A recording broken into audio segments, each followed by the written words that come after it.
the right click. Thank you. Yeah, Mircea was supposed to be here, but he had some personal stuff going on, so he couldn't make it. But anyways, let's see. So I'm Ash, kind of like the Pokemon trainer, but actually I'm going to show you stuff about training organoids. Can you raise your hand if you know what an organoid is? If you ever heard that word?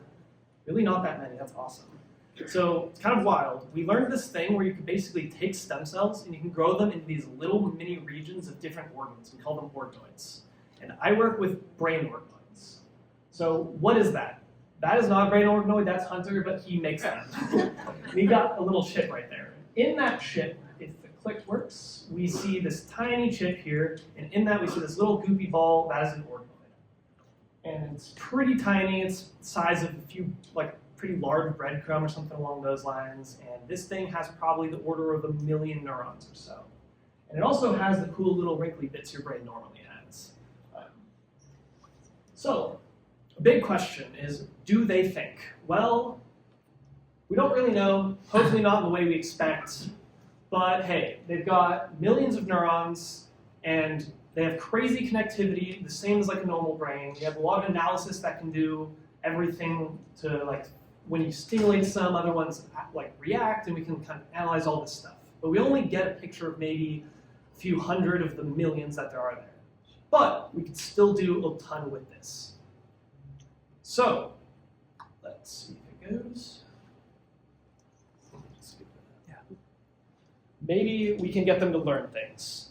So what we do is we take one of these organoids, and if it runs properly, let's see, we put them on these electrode arrays that have about 24,000, 26,000 electrodes, and we can record the electrical signals from any of the neurons there. We can see the activity in a cool heat map like this.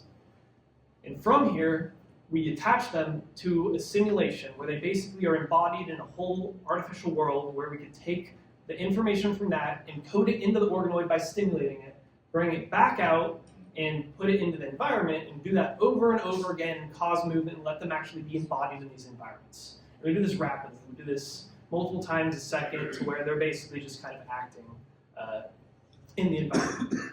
And we can give them training stimulus so they can kind of modulate how they're working, and the whole goal is can we actually get them to learn? So I'm going to show you, hopefully this will also run. Uh-oh. Right. No. There we go. So this is a really low quality video of it working live. So what we see on the left is the actual heat map of activity in the neurons themselves, and on the side we see this thing we're going to call carpal. It's trying to balance that, and we see it doing an all right job here. And there's a little graph that basically shows it does better over time.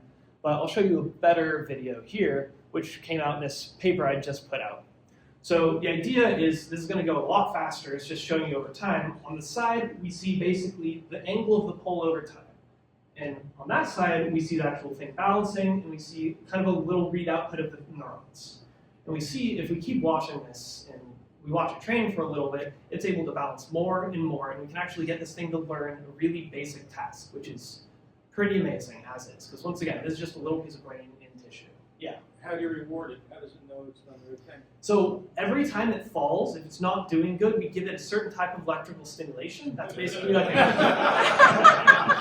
shot collar. So you can think of it like a coaching signal. It's more of telling it how to change. It's not doing anything along those lines. And it basically can start balancing for over a minute or so. But once again, it's just cortex. It's nothing that can process pain or anything along those lines. There's nothing weird going on there. It's just associative learning. So that's cool, and that shows that we can learn this really basic task. That's one of the basic robotics fundamental things. It's awesome. So I took a lot of time building a lot of software that does a lot of crazy things, and I built this thing called BrainDance. And BrainDance takes this whole thing a step further. It is the framework that runs it all. Now, what that means is we can take So we can take this carpal task, we can take another task, this one's I called it Mouseland. We use it for a class up on campus at UCSC where people were able to program this little tiny mouse, feed the things through an organoid and try and get it to basically find the food through smell. And then we can do crazier things like do robotic simulations and try and get them to learn that. So the whole thing is just a framework where we can take any task, it's pretty easy, honestly. It takes like the order of maybe a day of coding at most to get a new task in. And then it really brings us into this area where we're learning how to get algorithms to get the biology to learn. So the same thing we did with all this AI, machine learning over the time, we can now take these miniature brains and we can slowly build the algorithms to get them to learn. And the whole point of brain dance is we don't really want some people to just have their hands on the algorithms that are later going to be inside people's brains and stimulating and interacting and controlling you. They're running software that runs on your own brain and your compute and your cognition and all. That's kind of crazy. We want that to be open source, codable by anyone, understandable, transparent, private, all that good stuff. So there are two things here. One is me and one of the brain engineers. And if you want to reach out or chat, please, I'd love to talk about any of it.